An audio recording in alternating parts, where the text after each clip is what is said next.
I was reborn at the same time as Michael Song. He came to propose to me with the same eagerness as in our past life. But I refused. Michael looked stunned. Why? We've been happily married for 50 years. I shook my head coldly. After being called Mrs. Song my entire life, I want to have my own name. Michael didn't understand, thinking I was just throwing a tantrum. What would you do without me? You couldn't even get a job sweeping streets. He waited for me to regret it. But after years passed, he could only watch as I climbed to the top, becoming someone he could no longer reach. The day Michael was appointed honorary professor at the university happened to be our 50th wedding anniversary. Our two sons threw a lively celebration at home. During the banquet, a young female reporter interviewed me. Mrs. Song, if there's a next life, would you still marry Professor Song? She was in her early 20s, bright-eyed, her gaze flickering to the wedding rings on our fingers with longing for love. I knew what she was implying. Michael and I were known as a model couple, profiled in the media multiple times. We'd been college sweethearts, then sent to the same rural village during the labor movement, staying together through 6 decades of trials. I'd raised our children, managed the household, and cared for Michael's ailing mother, while he built his career from a struggling student to a renowned professor at a top think tank. We were the textbook example of man works outside, woman manages the home. Everyone thought I was lucky, husband successful, sons graduated from elite universities with promising careers. But no one saw the invisible life of a woman beneath the gloss. I hadn't been happy for years. Before I could speak, Michael pushed forward with a wine glass, interrupting me firmly. Of course she would. She's had the easiest life. Our sons chimed in. Mom hit the jackpot marrying Dad. Grandpa always said our family struck gold. In the next life, Mom wouldn't let Dad go for sure. Michael smiled indulgently, crow's feet crinkling. She can't escape me, your mom's quite the handful. The reporter's eyes lit up. Professor Song, so Mrs. Song was the one who pursued you? I had pursued Michael. The media had covered this, so the reporter must have known. Still, Michael preened as he repeated the same story he told hundreds of times. She brought me meals, did my laundry, worked my farm when I was sick. Because I'd initiated the relationship, Michael had always held the upper hand, expecting a lifetime of care from me. It was what I deserved. Wow, so brave for that era, the reporter cooed. The word brave grated on me. Bravery had left my life the day I married Michael. His mother was a shrewd, domineering woman. Living under one roof, every detail of life, furniture arrangement, pillowcases, even my fabric choices, had to follow her rules. That indigo fabric is drab. Wear the blue one tomorrow, I'll put it on your bed. Why'd you move the lamp from the nightstand?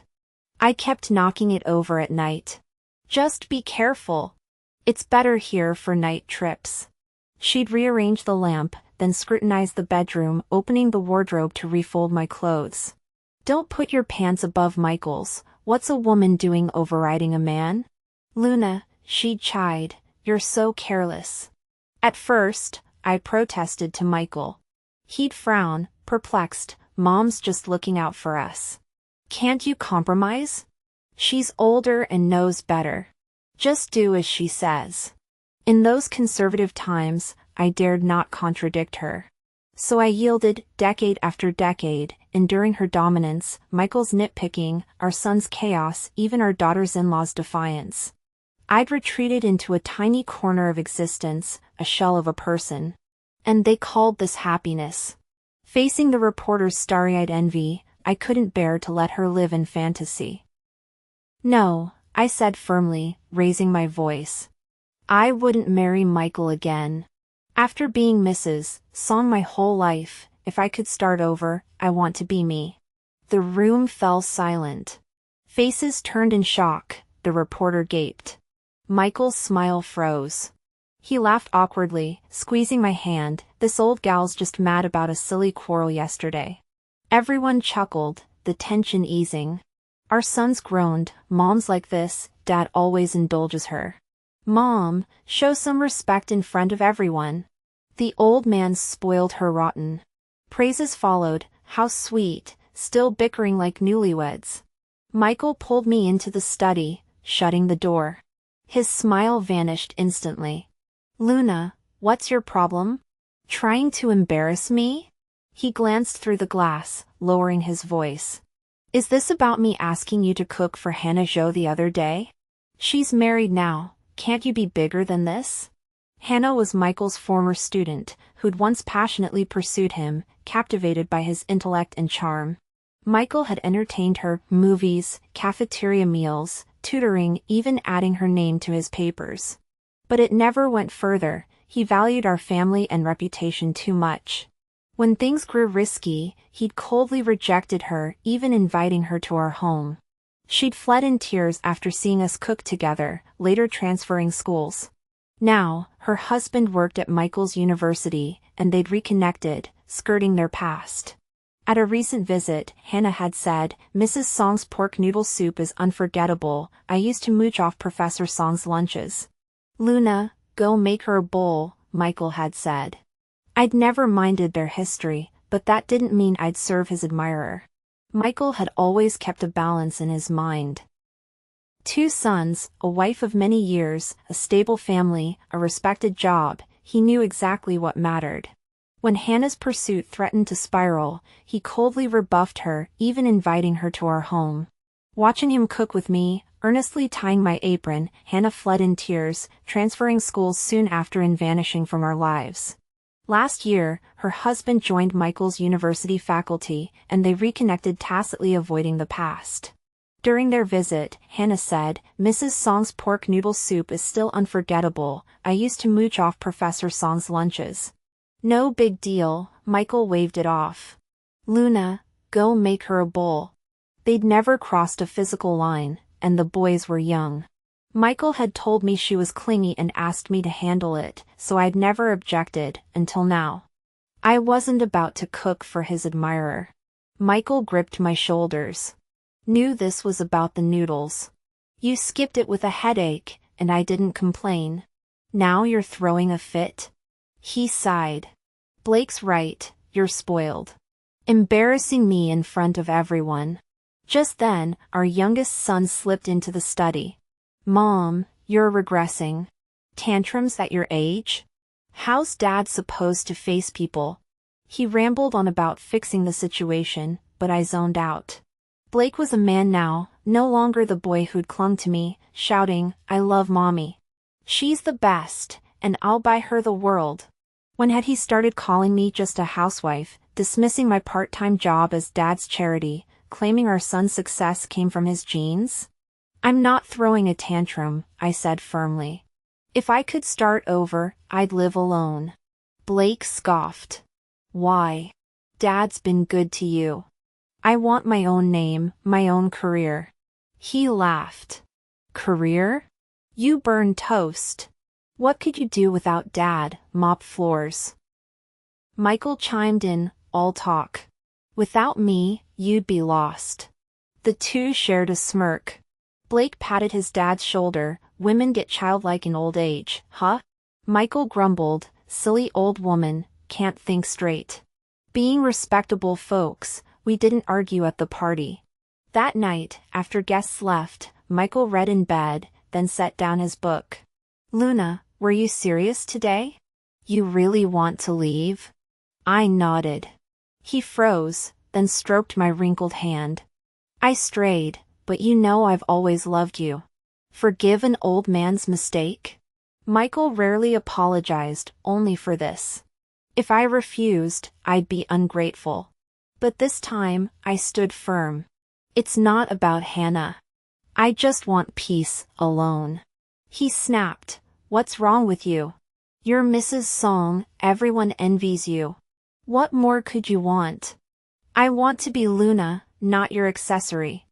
I shouted. He stared, then burst out laughing. "Jealous of my professorship? You, a professor? You can't even manage housework. Without me, you'd suffer. Admit it, you need me." I protested, we were college peers. I was one of the first female students. Lucky fluke, he sneered. If not for the labor movement, you'd never have graduated. Enough, go to sleep. In the dark, his words echoed, clumsy, useless, lucky to marry into our family. My mother-in-law's disdain, the kids' dismissal, all had become fact. Once the first college graduate in my town, I'd felt invincible. Now I was just a housewife, wondering how I'd lost myself. Tears fell as I sat awake, mourning decades of shoulds. Dawn broke, and I prepared to rise, for breakfast, for the grandchildren's favorite pancakes, for Michael's oatmeal. Today, our sons Brian and Blake were bringing the grandkids over. Little Tim loved my pancakes, Lily insisted on my oatmeal, the daughter-in-law, who'd studied abroad, preferred turkey sandwiches, and Michael wanted his homemade spaghetti. Catering to all these tastes would take hours. I threw back the covers, then froze. A familiar yet strange figure burst in. For heaven's sake, what time is it? Michael coughed all night. How can you sleep through that? Get up! You need to help him earn his labor credits today. The middle-aged woman wore a red floral blouse, her hair pulled into a tight bun, cheeks ruddy, eyes narrow. She carried a wooden basin overflowing with laundry. Wash these first. I've got fields to tend, no time for this. I stared, shocked. Mom's song? She'd been dead for over a decade, only after her passing had I finally breathed easier. Why was she here? I looked around, a dirt floor cabin, a wobbly wooden table, newspapers pasted over the windows. This was Maple Village in the 1970s? Realizing I'd been reborn, I sat stunned, emotions churning. Mom's song shoved me. What are you gaping at? You were always slow-witted as a girl. What did my son see in you? She snapped, hurry, wash the clothes, then meet me in the fields. With that, she stormed out. Dazed, I followed her outside. Nearby, a well clustered with women in headscarves, pounding clothes with wooden paddles as they gossiped. Michael's sick again? City boy, delicate constitution. 7 years here and he's still not used to it? Poor Luna, stuck doing his chores. Poor? Have you seen Michael? Handsome, educated. If not for his mother, I'd set my daughter on him too. I stopped short. 7 years in the village? I'd arrived at 19, married Michael at 27, so we weren't wed yet? How dare his mother order me around like this? My memories were fuzzy, but I recalled, after barely escaping my impoverished rural hometown for college, my studies were cut short by the labor movement. Michael and I were sent to Maple Village, his mother's ancestral home. With 3 uncles protecting him, he'd fared better than most urban youth. At first, I'd never planned to marry him, I'd wanted to go back to school. Despite sneers, I'd read by kerosene lamp each night after washing clothes. My mother had fought with my father and grandmother daily to defend my unrealistic dreams. The day I got my acceptance letter, she'd wept, framing it under glass. My girl will be somebody, live in the city, work for the government, never farm again. But all that effort had just swapped one rural life for another. Day after day, I'd stared at my calloused hands, forgetting equations and poems like fading dreams. With slogans everywhere about turning Maple Village into an oasis, no one believed we'd ever leave. I'd resigned myself, grown fond of Michael, and married him. Ironically, a year later, we were allowed to return to the city, and jobs were offered. Pregnant with Brian, I'd been turned away from a factory job, too physically demanding for a woman in your condition. Wait for a desk job. By the next batch, Blake was born, and Mom's song had developed migraines that forbade cold water or noise. I'd stayed home again. Then came the second son, Mom's song stroke, and the endless cycle, cooking, cleaning, caring for her, tutoring kids, collapsing into bed at midnight. One day, I'd seen a stranger in the mirror, gray hair, hollow eyes, all ambition drained. I'd become a wife, a mother, a daughter-in-law, but never myself. The higher Michael rose, the more I became Mrs. Song. Luna! Luna! A paddle thudded against cloth, splashing my shoes. Daydreaming again? Called Marcy, waving me over. Mom's song loaded you with laundry, better get started. Aunt Grace snorted, she's not even his wife yet, and already bossing her around. Luna, you're too soft, marry into that family and you'll suffer. Another woman cackled, 30 and single, she's lucky to have any taker. She'd scrub his socks if he asked. I recognized her, Mrs. Rodriguez, whose son one had once pursued me. I smiled sweetly, anyone eager to wash can have at it. I've got better things to do. With that, I hoisted my hoe and marched past the well, head high, toward the northern communal fields. Mrs. Rodriguez froze, then spat disdainfully. Phony! Just wait till Mom's song blows up, you'll be begging for mercy. Mom's song was already sweating in the fields, hoe swinging. She paused, surprised to see me so early, dabbing her forehead with a kerchief. Laundry done already? You didn't skimp, did you? Use the paddle, those stains need scrubbing. Look, it's not, I coughed, Auntie, you know I work carefully. Why nitpick? Farmhands pretended to till, but their ears perked up, eyes glued to the drama. Under their gaze, I shouldered my hoe toward my assigned plot. Mom's song, self-reliance brings prosperity. Your family chores are your business, I'm saving my energy for building Maple Village, not slaving for the songs. In those days, quoting party slogans was unassailable. Her face reddened, sputtering, You refuse to marry Michael? He's sick, and you call yourself his fiancé? A lazy woman like you, no song would ever want you. Her shouting drew onlookers, all urging me to be reasonable. She's hot-tempered, but you'll marry Michael, don't talk back to your future mother-in-law. I scoffed. Mother-in-law? Michael and I are just comrades. I'm never marrying him. Gasps rippled through the crowd.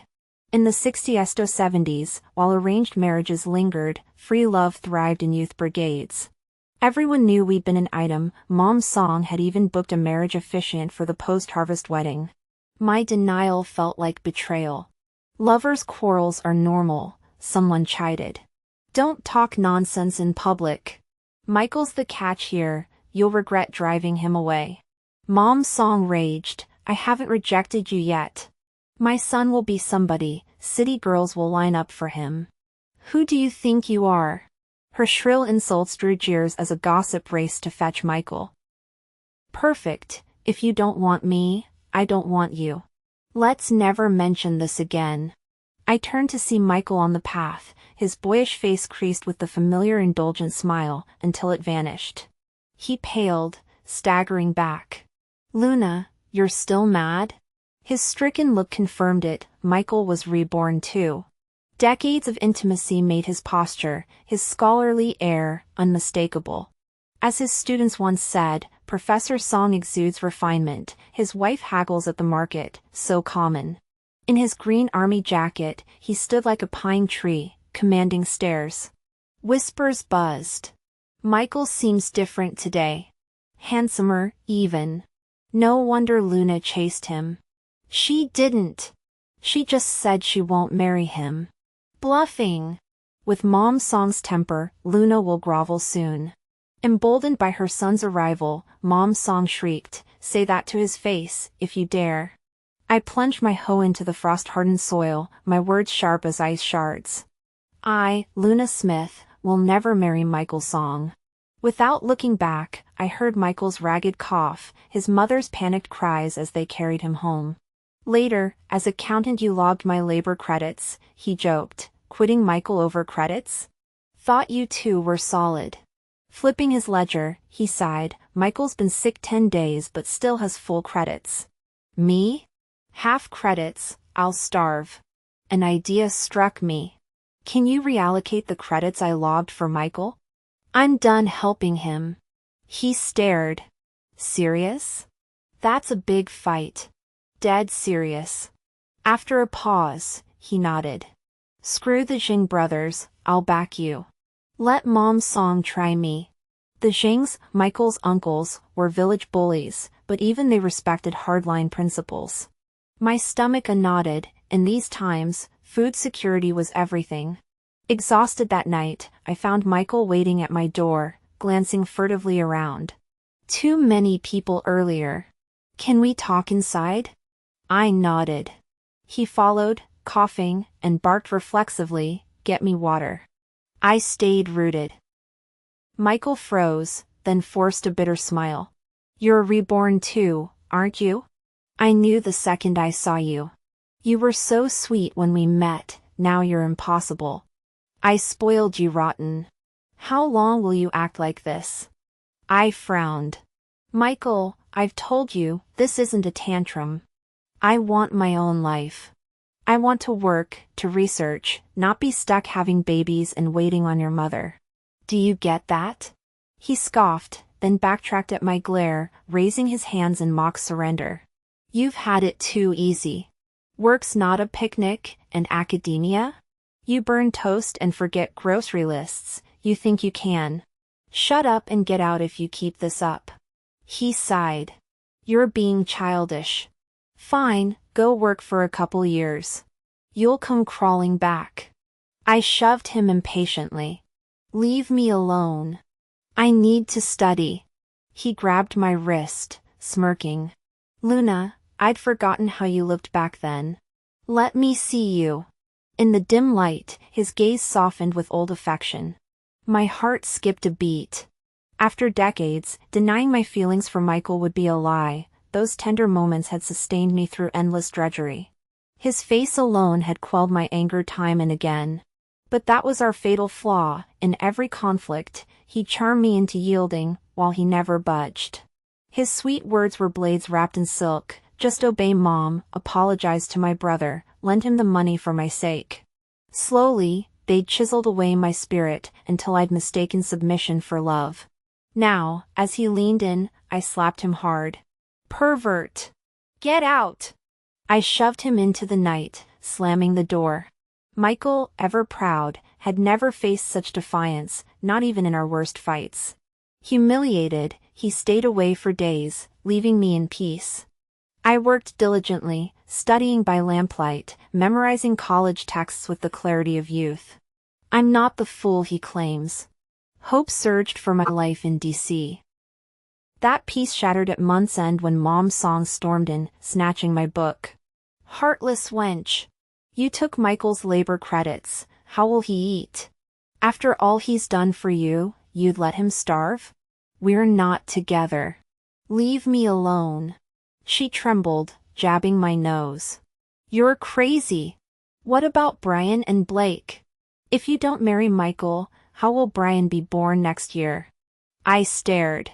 "You're reborn too?" No wonder she'd been so demanding. Before our first marriage, she'd feigned kindness. She nodded sharply. "Frankly, I never approved. But for my grandsons, I agreed to let Michael marry you. And now you're snubbing us? Who else would a has-been like you marry?" "I don't want to marry anyone. I want to go back to DC, to work." Her tone shifted, wheedling. "Is this about me refusing to babysit Brian? My migraines were real. Fine, marry Michael, have the baby, and I'll watch him while you work." I pointed to the door. "Leave now, or I'll call for help." "You'll regret this stubbornness," she screeched, but left in a huff. From then on, I worked solely for my own credits, ignoring their insults. Michael visited often, his smiles turning to irritation at my coldness. "Your tantrums have gone too far. Don't push your luck, Luna." I ignored him. Months passed. Finally, news came urban youth could return to the city. Michael secured a high school teaching job, his usual easy path. I drew the factory, backbreaking factory floor, work. Michael protested to Director Joe, "She's a woman." The fumes, the physical labor.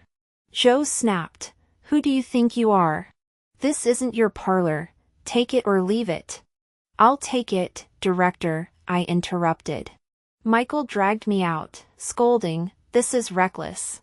Factory work will ruin your health. When will you get pregnant? Brian needs us." "Stop obsessing over Brian. There is no Brian. There's only me." Michael exploded. "I've indulged you long enough. You're being selfish. No woman turns her back on motherhood." "I'm not turning my back, I'm choosing me." Looking at Michael's furious face, I felt a profound exhaustion. He'd always said a husband's glory and son's futures were my crown, but I knew the truth, those were theirs. I had nothing. Since marriage, I'd been ground to dust, their nourishment. They drained my time, my energy, blooming brightly while no one saw the soil beneath. When someone praised the fertile dirt, was I supposed to be grateful? I could have been a flower too. Michael ranted on about my selfishness, but I raised a hand. "Don't make me slap you in public." He froze, finally silent. I took the factory job. Michael taught in a high school, polished and respected, while I became a masked laborer on the factory floor, covered in grime. Mom saw him, cackled, knew she'd fail. "Factory work's too tough, she'll beg to marry Michael within 3 months." She was wrong. For 2 years, I worked double shifts and studied for grad school. With a chemistry degree and model worker awards, I aced the exams. The factory sponsored my tuition, right as Michael enrolled at Huaqing University. Our paths crossed again on campus. "Luna? What are you doing here?" he gasped, eyeing me up and down. "You came for me, didn't you? You knew I'd be here." He puffed out his chest. "My last school was nowhere near Huaqing's league. Not just anyone gets in here. After my master's, I'll teach here, go further than before." "Couldn't hack the factory, huh?" He smirked. 2 years is impressive, I'll give you that." Under the willow trees by the pond, sunlight dappled his face as he held out a hand. "I've waited for you. Just apologize to Mom, and..." The bell cut him off. I shoved past, classes starting. Behind me, his shock was tangible. Michael finally acknowledged my status as a Huaqing grad student at the freshman convocation. As I spoke on stage, he squinted up at me, baffled. For the first time, he saw me, not as an accessory, but as an equal, even a superior. "Luna, I get it now," he said later. "You've always been ambitious. I was wrong to call you clumsy, it was just affection. You're brilliant, I admit it. Your exam scores were higher than mine. Was all this just to prove you could compete with me?" I shouldered my books. "Michael, this isn't about you. I want the world to see me." His gaze fell on a young man at the library door, Ethan Lin, 8 years my junior. In our past life, he joined the Chinese Academy of Sciences at 28, achieving more than Michael ever had. Once, I'd spilled tea while reading about his breakthroughs. Michael had scolded me for ogling boys. Now, his face paled. "You've been pining for him all these years? How dare you?" Ethan, spared our village ordeal, had breezed through middle school during the upheaval. Now my grad school peer, he greeted me warmly. "Senior Luna, I saved your desk. Still studying till 9? Let me grab your dinner." Michael lunged, grabbing Ethan's collar. "She's my wife. Stay away, you pretty boy." Ethan's fist connected with his nose. "Who's the pretty boy now, old man?" They tussled until campus security intervened, avoiding expulsion only by apologizing. Ethan scoffed at Michael's jealousy. Controlling men like that need to be ditched. To me, it was a minor drama, but to Michael, it was a breakdown. For years, he dismissed my independence, but Ethan's presence shattered his certainty. One night, he cornered me outside my dorm, tears streaming. 50 years together. You mean to tell me it meant nothing? Weren't we happy? How can you love someone else? I'm the professor. I never looked down on you, why are you leaving me? His pride in tatters, he could barely speak. I stared calmly. I'm not clumsy or useless. You kept me in a cage labeled love, forcing me into roles I hated. 50 years of serving your family, you were happy. I wasn't. He snapped. Unhappy? I fed you, clothed you, what more did you need? I laughed bitterly. I could have provided for myself. Why would you think basic survival was a gift? Too drained for words, I turned in for the night. My roommate urged me to have mercy on Michael, shivering outside in the wind. Let the cold wake up his outdated brain, I said. Security chased him off before dawn. The next day, Michael stayed away, but his mother arrived in a fury, wailing that he'd wasted years on me and that at 30, my stubbornness would destroy the Song family line. Have kids with someone else, I snapped. Your family's legacy is none of my business. Her tears turned to rage at my coldness. I thought you were decent. Turns out you looked down on Michael all along. You've got no skills, but you think you're better than us? No man will ever want an old spinster like you, especially not after Michael. Just then, Ethan Lynn peered in. Luna, want to catch a movie tonight? Mom Song's face froze. You're that pretty boy. You're ruining their marriage. Ethan snorted, watch your mouth. I punched Michael yesterday, I won't hesitate with you too. At 6 feet 3 inches, with rolled-up army jacket sleeves revealing muscled arms, Ethan's youthful swagger intimidated her. He's just a kid. Don't let her fool you, she's 30, been married, has 2 sons. Ethan shrugged, so? I like older women. Mom, stop. Michael stumbled in, pale as ash, dragging her away. He glanced at me, tearful. If you want him, fine. I'll let you go. After they left, I turned to Ethan. Were you trying to provoke him? Absolutely, he grinned. I sighed, for the record, I never had kids. His smile widened, I don't care. Luna, I think. Your thesis has flaws in chapter 3, I interrupted. I knew his feelings, but romance was a luxury I couldn't afford. Ethan's shoulders dropped, sure, we'll talk later. Half in spite, half in despair, Michael married a wealthy city girl within months. A year later, they had a son, and he paraded the baby before me, smirking, when's your wedding, Luna? By then, I was a PhD candidate at Huaqing, while Michael's life unraveled. His wife refused to quit her job, dumping the baby on Mom Song, whose migraines returned promptly. With no childcare, Michael juggled teaching and diapering, losing all time for research. His PhD stalled, but he brushed it off, a couple years delay won't matter. I'm a lecturer at Huaqing now, better than before. He didn't realize how domestic chaos can grind ambition to dust. You're not getting any younger, he chided. Aren't you lonely without love, family, kids? I set down my pen. Must a woman need romance to be complete? Society drills into girls that Prince Charming is the goal, while boys dream of adventures. Why? Is love truly that essential? Can't women find peace alone, with self-respect and purpose? Michael sneered, what's a woman without love? Just power-hungry. I laughed, exactly. Power, status, respect, things women have been denied for millennia. He shook his head, I'll never understand you. I'm going abroad to study. We likely won't meet again. When I returned, I'd solved a major scientific puzzle, won national awards, and joined the Chinese Academy of Sciences, earning global acclaim at 42. Michael, however, was frayed, still a lecturer, frequently reprimanded for errors. One day, I walked into his office as the dean gushed, Professor Smith. We'd planned to pick you up at the airport. Michael paled, shrinking into his chair as the dean added, she's our new honorary professor. Staring at me, he croaked, I have to pick up the kids. Another time. Michael stumbled out of the office as the dean sneered, embarrassing, letting family chores derail a man's career.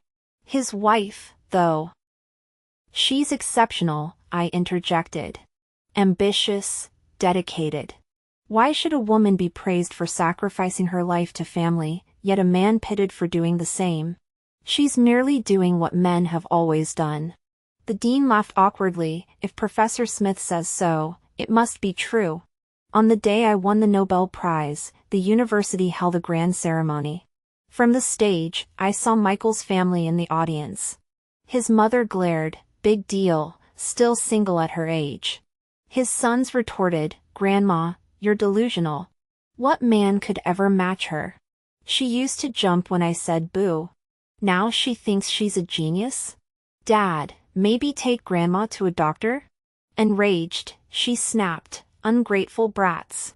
Your mother spoiled you, can't even get into a regular high school. My real grandsons graduated from watching."